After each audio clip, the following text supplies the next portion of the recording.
आणि पेंग्विन आणल्यानंतर काही पेंग्विनच्या बुद्धीची आणि उंचीची माणसं आपल्यावर टीका करते ते सोडून द्या. पण ॲनाकोंडा म्हणजे सगळं गिळणारा साप, आणि तो आज येऊन गेला इकडे, भूमिपूजन करून गेला.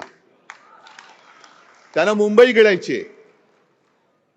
बरं, गिळणार ती गिळणार, तुला कशी गिळून देतो बघतो. नाही, तुझं पोट फाडून बाहेर आलं तर नावाचं नाही.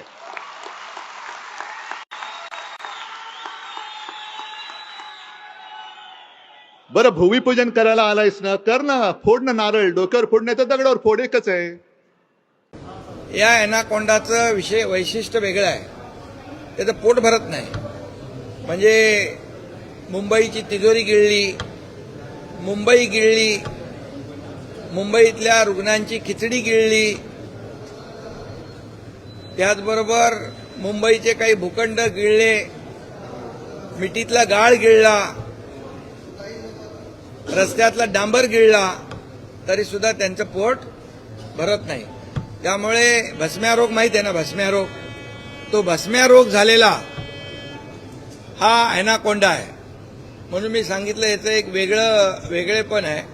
हा भस्म्या रोग झालेला ॲनाकोंडा आहे आणि याचं पोट कधीच भरत नाही.